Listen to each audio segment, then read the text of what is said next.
Welcome to NarrativeNook Audiotales, where enchanted stories come to life.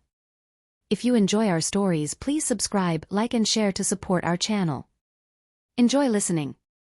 Mr. Rollins, I didn't expect to bump into you in this auction today. Olga was taken aback, and a lump formed in her throat. She was ready to spill out all the grievances they had just suffered. They had been utterly embarrassed. It might have been 3 to 4 years since they last met, but it didn't affect the friendship between the Murphy family and the Rollins family. If it weren't for Mr. Rollins being abroad so often, she would have almost forgotten that the Murphy family had such a big shot backing them up. Thinking about it, her voice choked even more. You saw what happened just now, and you guys crossed the line. Alberto Rollins' sudden accusation took the Murphy family by surprise. What the hell was he on about? Wasn't Mr. Rollins supposed to have their back? Seemed like he's actually here to stir up trouble. My granddaughter is being nice by not holding a grudge. Atlee was stunned. It took him a while to realize that he was referring to Arabella. Mr. Rollins, you're constantly abroad, you might not know. Arabella isn't a Murphy by blood, she's now with the Collins family. You don't need to treat her as your granddaughter. So, Mr. Rollins thought that Arabella was the daughter of the Murphy family, Grace's granddaughter, and that's why he wanted to help. Atlee breathed a sigh of relief. Good, that wasn't the case. Speaking of which, Mr. Rollins was still a bachelor without any kids. If he could make Yoli his adopted daughter, she would be the sole heir to his massive fortune. But I still consider her my flesh and blood. Alberto's voice boomed, shaking everyone's hearts. In my life, I can negotiate on anything, but when it comes to my granddaughter, that's my bottom line. You crossed it today. The Murphy family was dumbstruck. They couldn't believe what they were hearing. To my knowledge, my granddaughter has been ignored rather than cared for by you guys. Instead, your current status and position are all thanks to her. Alberto was dressed to the nines. Even his voice was full of power, exuding an authoritative aura. Now you dare to bully her in front of me. Someone should take them to the mental hospital for an evaluation. Let's see if they're nuts. Before his words even finished echoing, a few people dragged them out. Mr. Rollins, you have no right to do this. Olga was terrified and struggling. Let go of me, what are you doing? Let me go. Mr. Rollins, did you ever consider your friendship with my mother before doing this? Atlee couldn't break free, he could only shout in protest. Alberto's eyes were sharp and furious. If it wasn't for my friendship with Grace, you'd be spending the rest of your lives in a mental hospital. The Murphy family looked shocked, unable to believe what was happening. Yolanda couldn't stop crying. Grandpa Alberto, I'm your real granddaughter. You should love me. I'm still young, please spare me. She wasn't crazy, she didn't want to go to a mental hospital for an evaluation. Even if she had to be evaluated, she wanted to go to a normal hospital. Sending them to the loony bin was just an excuse, wasn't it? They bullied Arabella, and he wanted to teach them a lesson, right? She ain't stupid. You're young, and that's why you need guidance. Your grandmother is not well. I can't have folks like you upsetting her, Alberto said, waving his hand, and the Atlee family was taken away. The crowd went wild. Alberto addressed the audience, saying, I might be out of the country a lot, but nothing in this country escapes my attention. His gaze swept over the crowd. Arabella is the only one I acknowledge and cherish in my life. If anyone dares to bully her, it's a direct disrespect to me. In other words, think twice before they mess with her. Unless the corporations here didn't need Luna Capital's funding, didn't plan to expand overseas, and weren't scared of local power players, then they can give it a shot. Mr. Rollins, you're joking, right? Arabella is part of the Collins family. She's Mr. Macmillan's fiancée, and now she's your beloved granddaughter. Who would dare to bully her? A lady in the crowd tried to lighten the mood. The Collins family hadn't had time to react. How did Arabella know such a big shot like Alberto, and how did she win his favor? Kenneth stepped forward, extending his hand to shake. Mr. Rollins, do you remember me? Years ago, they met at an international business conference. Kenneth, as a representative, had given up his seat to Alberto. Kenneth thought as the younger generation, he should offer the prime spot to the elder.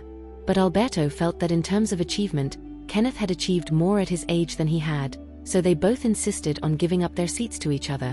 Although it was a small event, Kenneth's manners and demeanor left a deep impression. "Oh, Alberto. I didn't expect to meet again under these circumstances," Alberto responded with a hearty handshake. Seeing that they knew each other, the crowd didn't stick around to listen to their conversation and started to disperse. Louisa couldn't help but ask, "Arabella, what's going on? Did you know Mr. Rollins before?" From what Atlee said, this Mr. Rollins seemed to be an old friend of Grace. Arabella was brought up by Grace, so was that the connection? Yes, it was Mr. Rollins who guided me onto the path of entrepreneurship and taught me a lot of experiences and methods. Upon hearing this, Kenneth bent down again and shook his hand respectfully. "So you are Arabella's mentor. Without you, she wouldn't have been able to establish QY." Alberto patted him on the shoulder and laughed, saying, "You flatter me, Mr. Collins. Arabella's success is due to her own hard work and talent. I had little to do with it. You're too modest. Without your support, she wouldn't have achieved what she has today. You're the guiding light in her entrepreneurial journey. Let's go to a nearby restaurant. We can sit and have a good chat." Kenneth wanted to invite Alberto for a meal to express his gratitude, but Alberto laughed and said, "I came here to cheer for my granddaughter. I still have some matters to handle." His granddaughter was hosting an event, and as a grandfather, he naturally had to support her, lending credibility to the event. Mainly because she's so busy, it's hard to find a chance to see her. Kenneth could hear the fondness and affection Alberto had for Arabella in his words. "Is this your fiancé?" Alberto turned his gaze towards Romeo. Romeo looked dashing and handsome. He held out his hand to Alberto and said, "Mr. Rollins, nice to meet you." Alberto shook his hand, sizing him up, and said, "Very good, very good."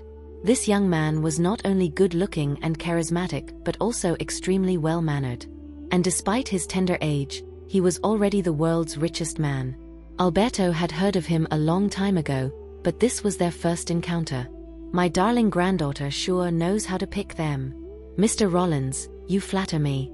Alberto used the handshake as an opportunity to close the distance and whispered, "Those two cutthroat guys from the Murphy family have been tough on Bella since she was a kid.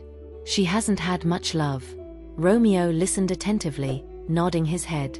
"Bella has had only Grace and a bunch of us oldies by her side since she was little. She may not know how to interact with guys her age. She appears aloof, but she's actually very warm-hearted. I'm not just singing her praises, she really is a good kid. I know that being with Bella is a privilege for me." Romeo held onto Alberto's hand, gentlemanly and solemnly saying, "I promise to cherish her, spend more time with her, and give her security and happiness. What I say, I do." Arabella grinned slightly and said, "At your age, you should stop running around. If I have time, I'll come to see you. You know I'm getting older, so be prepared to take over my responsibilities so I can enjoy my sunset years." Once again, Arabella had heard this spiel one too many times, but the people around her looked incredulous. Was Alberto planning to turn Luna Capital over to Arabella? Seeing Arabella's expression, Alberto couldn't help but laugh. "This is my wedding gift to you. It doesn't matter when you accept it.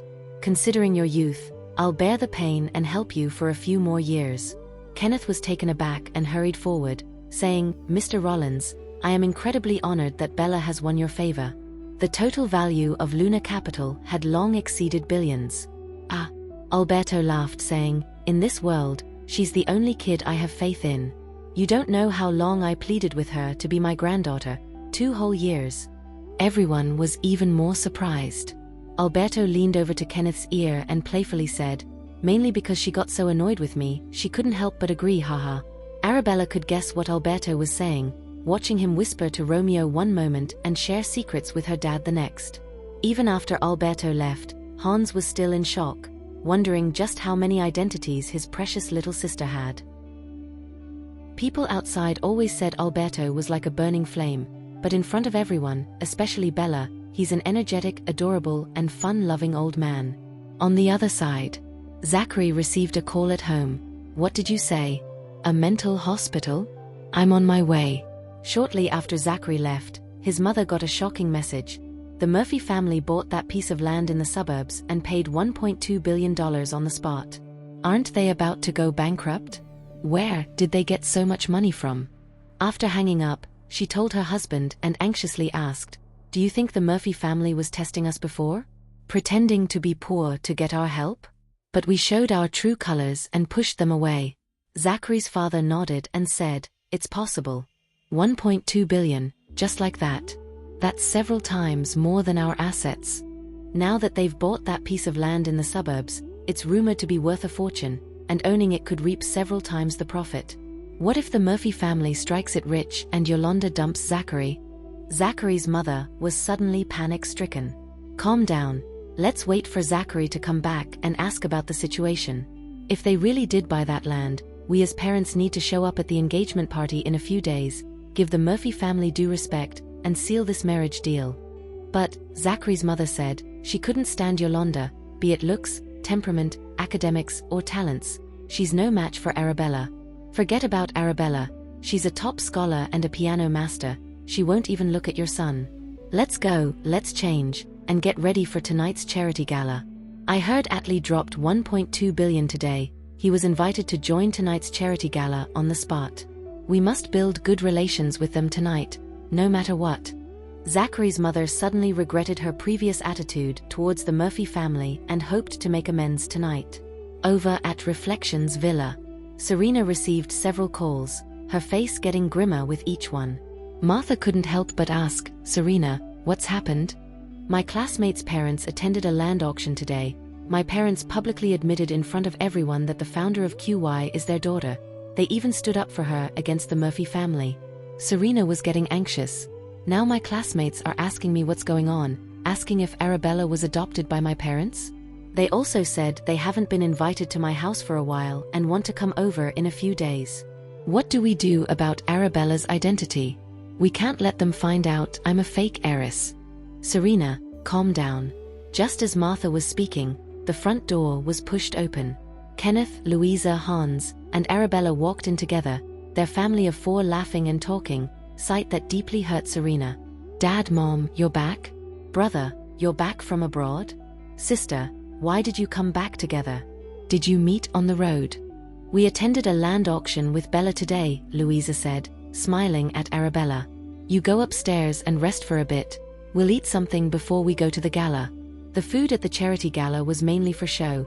Louisa was worried Arabella would be too shy to eat properly, so she asked the chef to prepare some food in advance. "By the way, your dress for tonight is already in your room. Edith put it there. Aren't you supposed to be going out with your friends tonight?" Louisa shot back. Serena hadn't expected her mom to ask about her plans last night, so when she said she was going out with friends, her mom didn't take her to the charity gala. Would her mom only take Arabella to the gala in the future? Friend gatherings are just small potatoes. But a charity gala is such a big event that it might be Ms. Bella's first time, right? It would be nice to have Serena accompany her. Martha suggested warmly. Louisa took a few sips of coffee and said coldly, "I'm enough company for Bella. Besides, Bella's never a stranger to any situation. When it comes to experience, Bella's got Serena beat by a long shot." That sentence left Martha and Serena speechless. Louisa, grinning, looked back at Arabella and said, "You go upstairs and rest. I'll have Edith call you when dinner's ready." "Okay." After Arabella went upstairs, she received a phone call. "Ross, you asked me to investigate the fire at Mercy Hospital on September 10th, 18 years ago. The more I look into it, the fishier it seems." "What a fishy?" Arabella walked onto the balcony, her expression cold. "I found out that the janitor, Yvonne, who adopted Yolanda, heard an explosion while cleaning up water that night. At first, the explosion was very loud, and she was too scared to approach. It was only when she wanted to rescue people that she noticed several unlicensed black sedans driving in the opposite direction. Yvonne was too busy rescuing people to pay much attention, so she didn't see what kind of car they were driving or what they looked like. So I checked with her colleagues at the time and asked them about the situation that day, and they all said the same thing as Yvonne. But one janitor said that after the explosion that night, they rescued many people from the health center. It was raining heavily, and while she was resting, she suddenly saw one of the black sedans that had left earlier returning. In that era, in that place, very few people owned sedans. The car was the same as the black cars that had left earlier, with 4 rings on the front. Audi. In that era, very few people could afford an Audi, let alone in a place like Y. I showed her photos of cars from that era, and she said the car she saw was indeed an Audi, but their car didn't have a license plate, so it's hard to investigate. That night, 3 men got out of the black sedan that returned. They looked very fierce and kept searching among the rescued crowd for someone. They left when they didn't find them. I checked the car model and compared it with the Audis that had appeared in Y that year. My eyes were about to go blind from all the investigating before I found a tiny clue. Arabella seemed used to his way of talking. Keep going. One of the owners of the Audis died on September 12, 18 years ago. It was said to be a drunk driving accident. If he hadn't had an accident that night, he was supposed to leave the country the next morning. What was his job? He was initially jobless, then started driving people around like a cab driver. He drove an Audi to pick up passengers. Arabella couldn't help but raise an eyebrow. Who would believe that? He supposedly won the money to buy the car from gambling. He drove for a few days after winning the money and then suddenly died in a car accident. So he thought it was strange. Any other findings? The other car owners also suddenly owned an Audi. Some won it in a casino, others got it through other means, but not long after they got it, they suddenly died. Was there really such a coincidence in the world? The person on the other end of the phone said, "Boss, if someone really planned this explosion, and all the drivers involved that night were killed, and it has remained undiscovered for so many years, then his power is definitely not something that Martha alone can handle." Aha, I know. But after investigating, she found that things were not that simple. Did you check the blood relationship between Martha and Serena? Boss, the hair samples you gave me last time were fake. I mean, one of the 2 types of hair you gave me last time was from a wig. A wig? Arabella raised an eyebrow. Serena couldn't possibly be bald. Could Martha be wearing a wig? Thinking about in this way, she couldn't help but want to laugh. By the way, boss, all those Audi drivers were loners, without family or friends. But I found that one of the drivers, after suddenly becoming rich overnight, visited a woman several times, always the same one. The woman said she had a very deep impression of the driver because he was very generous. She once curiously asked him where a driver got his money, and he said someone gave him a lot of money to do a bug job, which was to pick up a few people and take them to a place, then safely bring them back. Boss, do you think it's possible? Suppose there's a puppet master who wants to kill someone in the health center, so he hires a bunch of drivers, specifically to transport his subordinates to and from Mercy Hospital. The reason why he specifically hires drivers who have no family or friends is to make it easier to deal with them later. If it was his own people who did it directly, then the investigation would likely lead back to him. Arabella nodded. That possibility cannot be ruled out. But back then, Mercy Hospital was just a dump, and the people who lived there were nobodies. There wasn't anyone worth going to such great lengths to kill for money, was there? If there were any big shots, wouldn't your parents be the most important? Arabella, hearing him say this, her eyes suddenly lit up. What were my parents' achievements back then? You mean around the time of your birth, 18 years ago? Let me check. But boss, why are you asking this? Tell me as soon as you find out. Arabella suddenly thought of a possibility, but she wasn't sure. To my knowledge, your parents were just passing through that place, and suddenly your mom's water broke. If someone wanted to harm them, they couldn't possibly predict your mom's water would break that night, could they? Less talk when you're stupid, or you'll expose your IQ. Arabella's voice sounded very lazy. I'm hanging up now. Hey boss. What did she mean? She's just hanging up like that. Was the boss saying he's not smart enough? But he clearly did a ton of research. If anyone's the dum-dum, it'd be Jones. At least he's better than Jones. 7 in the evening. Arabella, along with Kenneth and Louisa, headed over to a charity dinner. This shindig was started years ago by a big shot from Summerfield. It's held annually, and ever since the guy kicked the bucket, his daughter had been keeping it going. It's been a thing for about 17 years now. The point of this event every year was to help the kids out in the sticks sort out their grub, education, health, and stuff like that. The crowd was pretty much the people from upper class of Summerfield. It's not open to the public, it's just for folks with some serious clout and standing. Kenneth and Louisa had been coming for the full 17 years. But this time was a little different. They rocked up with their daughter Arabella in tow, who pretty much stole the show as soon as she arrived. Arabella had this cool, classy vibe about her. Dressed in a black evening gown, she looked icy yet regal, like some kind of queen bee. She rocked up, arm in arm with Kenneth on one side and Louisa on the other, and instantly had all eyes on her. Lots of guests started asking around, who was she? Why did she seem so chummy with the Collins family? The event host, Erlinda Archer, spotted them and made a beeline saying, "Arabella, you made it. I was worried you might give it a miss." She saw Arabella arm in arm with Kenneth and Louisa, and curiosity got the better of her. "You guys know each other?" Looked like they're pretty tight, considering Arabella was usually pretty aloof and wouldn't just go around linking arms with anyone. Kenneth and Louisa were taken aback by her words. Erlinda knew Arabella too? Just how wide was Arabella's social circle? Erlinda was the head honcho of the Archer family. Ever since her old man passed away, she's been running the family's century-old business and had some serious sway in the business world. She was over 40 and looked capable and gutsy, with the sharp eyes of a businesswoman. They wouldn't happen to be your actual parents, would they? Erlinda hit the nail on the head. Arabella nodded, making no attempt to hide it. "Yes, they are my parents. I thought as much." Erlinda shook hands with Kenneth, gave Louisa a hug, and said, "Great to see you guys at the Archer family dinner again this year. I had no idea you were Arabella's biological parents. She had a rough time with the Murphy family. From now on, you should shower her with love and make up for the past." Louisa was puzzled. "How do you know my daughter?" "It's a long story," Erlinda chuckled. "But I'll give you the short version. It happened a few years ago." Erlinda, who seemed to have everything, had a dream one night where she was wearing a super fancy dress. The next day, she hunted down Arabella, who was just making a name for herself as the founder of QY, hoping she could make a dress just like the one from her dream. The young girl told her straight up that the dress wouldn't suit her and would turn out ugly. It was a waste of time.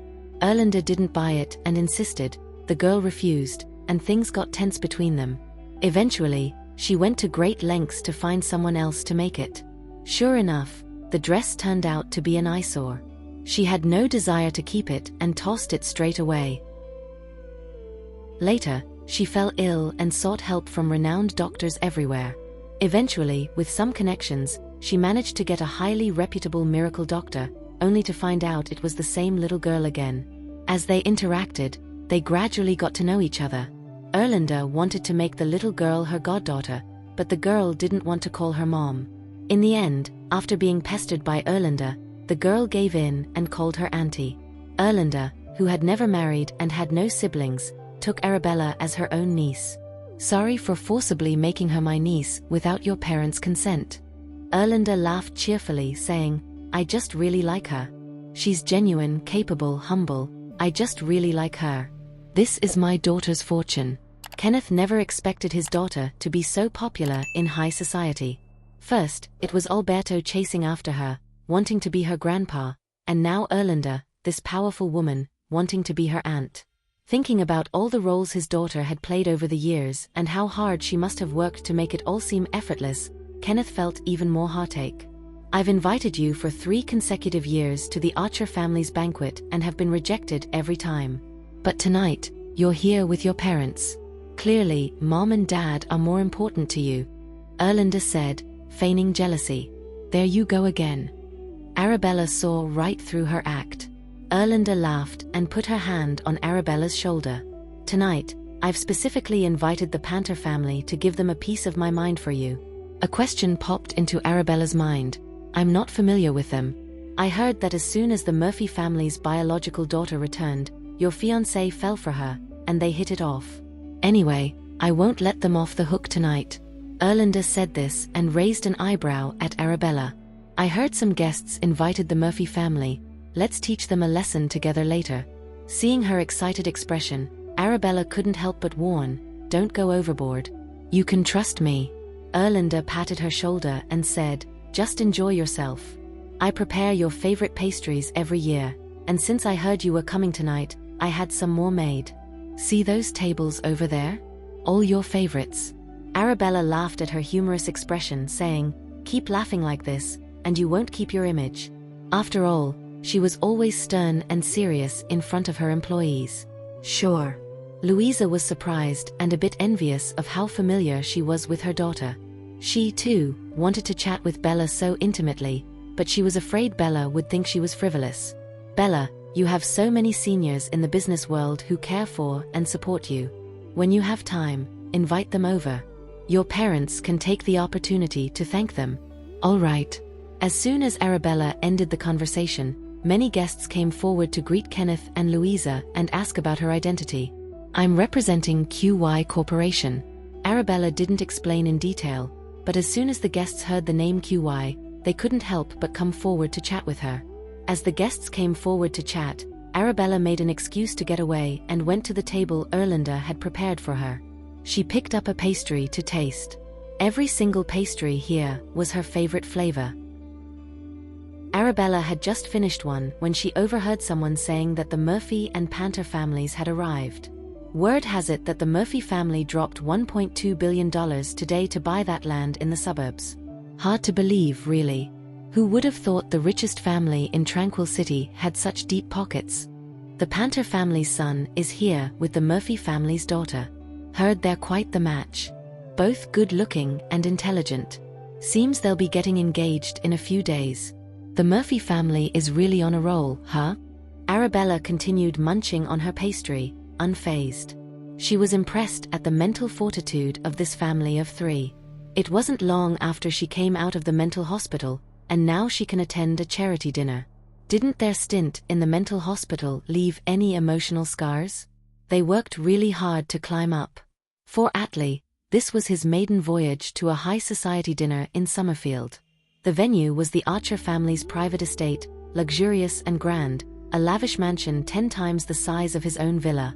As soon as he stepped into the garden, he couldn't help but marvel at the opulence. Truly, it was the taste of a centuries-old wealthy family. Grandeur, heritage, things their minor wealthy family couldn't hold a candle to. The Archer family had been trading for generations, with over 100 years of history in Summerfield, and quite influential. Just then, a guest spotted him and approached with a smile. "Mr. Murphy, I heard you dropped $1.2 billion in one go today. You must have made a hefty contribution to tonight's charity dinner as well, huh?" "Ha ha ha, too kind," Atlee chuckled awkwardly. Apart from their Maybach and Yoli's engagement dress, they hardly had anything of value. On their way to the dinner, he and Olga had been discussing what to donate and how much. "Mr. Murphy, you're too modest. If you can drop $1.2 billion, your donation tonight must be much more than ours, ha ha ha. I hope Mr. Murphy will consider the feelings of we smaller families. Don't donate too much at time. We're planning to donate around $1 million. Mr. Murphy, how much are you planning to donate? Hey, we could agree on a sum and donate roughly the same amount. How about it?" "Ha ha ha, I was thinking the same. What's your expected amount, Mr. Murphy?" Several guests were asking for Atlee's opinion. Although the Archer family hosted only one charity dinner a year, there were many more in the high society. These wealthy folks donated all year round to disaster-stricken areas, impoverished regions, calamities, the elderly, and children. They can't possibly break the bank every time. Upon hearing their expected amounts, Atlee became increasingly uneasy, but he forced a smile and said, "My wife and I haven't decided yet. This is our first time, so we're not sure how much would be appropriate." On the way, he and Olga had discussed maybe donating his watch. It could fetch at least $100,000. Initially, Olga was somewhat reluctant. Now, hearing the others' expected amounts, her legs went a bit weak. She couldn't help asking, "How much do you usually donate?" Asterisk ha ha ha, when I started donating, I didn't know the ropes. I thought there were only a few charity donation opportunities per year, so I would donate around $5 million. The most I've given at one time was $10 million. Upon hearing this, Olga could barely maintain her smile. Mrs. Panter, assuming the Murphy family was incredibly wealthy, held Olga's hand warmly and laughed. "Olga, whatever you donate will match. Just don't donate too much. $1 or $2 million should suffice." Olga pulled a long face and managed to say all right with a sigh of despair. What to do next? After a while, Erlinda took the stage in the middle of the garden and made a speech, and then everyone was free to donate in the boxes set up around the stage. There was no order or amount required for the donations, and everyone could donate as they pleased. Some people put checks into the box, some took off their expensive jewelry, and some directly transferred funds. Atli and Olga shared a glance, planning to escape to the restroom, but they were surrounded by guests curious about their donation amount. For our first donation, we should donate something meaningful, Olga said with a graceful smile to Atli. Let's donate the rings we bought when we got married. They hold great significance to us and will prove our commitment to charity. Everyone thought they would donate something of high value. Erlinda even had a couple of spotlights directed at them, only for them to donate a pair of platinum rings with just a few diamonds on them. The value of both rings probably didn't exceed $2,000. They smiled and nodded at the crowd after making their donation, showing no signs of being strapped for cash. Everyone was surprised. They couldn't believe the people who spent $1.2 billion on land were being so stingy with their donations. Their generosity was seriously lacking. Erlinda signaled to the crowd, and someone immediately spoke up. Mr. Murphy, Mrs. Murphy, this is just your opening act, right? There's more to come. Mr. Murphy surely has bigger plans for donations. Let's see what Mr. Murphy and Mrs. Murphy will donate next. You guys spent so much on land, and your donations won't be small, right? Mr. Murphy, don't worry about shocking us. Exactly. Just as Atli and Olga were about to leave, applause from the crowd stopped them in their tracks. Seeing the expectant looks from the crowd, they reluctantly took off all their accessories, including their watches, necklaces, earrings, and bracelets, and put them in the donation box. Seeing that their jewelry only amounted to about $200,000, Erlinda raised an eyebrow at Arabella as if to say the best was yet to come. Someone in the crowd asked, Mr. Murphy, I heard there was something big happening at your place today during the auction. What was it? Atli and Olga looked awkward at the question. Wasn't the big thing today their apology to Arabella and Yoli being beaten beyond recognition? How did the news spread so fast, reaching them here so quickly? Mr. Murphy, I heard you visited a mental hospital today. Were you there to make a donation, or? Atli and Olga looked even more awkward and quickly left the donation box, pretending to go to the restroom. Many guests were curious about the mental hospital visit. What happened, and what was the situation? Zachary, in the crowd, spotted a cool and noble figure casually eating cake again. No doubt, she must have leaked the news. Thinking back to the scene in the mental hospital today, Yoli ran into his arms crying, saying that Arabella had deceived everyone with lies and had them sent to a mental hospital. Before sending them away, she even beat Yoli's face until it swelled. The Murphy family raised this ungrateful ingrate for 18 years, and she didn't even appreciate it. She kept embarrassing them. She's just causing trouble because she can't have the guy she liked, right? Zachary made up his mind, and he's got to talk to her.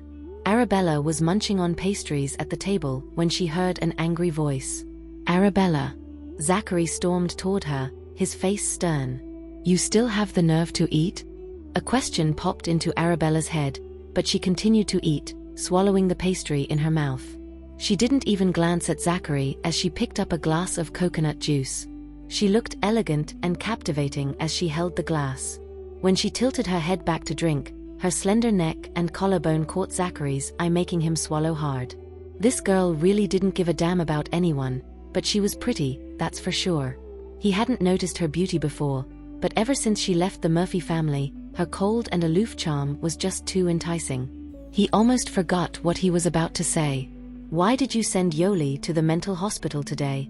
Seeing Zachary approaching Arabella again, Yolanda quickly ran over and held his hand, asking cautiously but still smiling.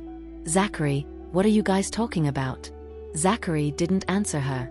Instead, he stared at Arabella, who clearly cared about him but pretended not to talk to him. It must be because Yolanda was present. I'm talking to you. Zachary continued, you even hit Yoli? Look what you did to her face. Yolanda's face was a mess today, her eyes welling up with tears as she applied makeup. Despite the pain, she piled on layers of makeup for tonight's dinner party. Her face was swollen and looked a bit ridiculous. Arabella ignored Zachary and coldly glanced at Yolanda. "Can't you keep your dog in check? It barks at me when it runs to me." "Dog?" She just called him a dog. She's mad because he was pursuing her before and then suddenly disappeared, right? She's upset because he chose Yoli over her, decided to get engaged to Yoli, and abandoned her, right? Arabella didn't bother with these two dummies. She was about to leave when Zachary suddenly grabbed her wrist. "Arabella, explain yourself." Even Yolanda was shocked. She didn't expect Zachary to grab Arabella's hand in public. Zachary didn't expect to lose control either. Arabella's wrist was slender and smooth, and he didn't want to let go. He didn't expect Arabella's skin to be even better than Yoli's. At this moment, Arabella furrowed her brows and angrily threw off his hand. "What's your problem? You want to lose your hand?" Her words brought Zachary back to reality. "Can you tone down your hostility?" Zachary understood. She was Queen Abby, a piano master and a top scholar. Of course, she would be a bit arrogant. Thank you for listening. If you have enjoyed this story, please like and share so others can see it too. Also hit the subscription button and notification bell so you can be notified on our next release. Thank you for your support. God bless you.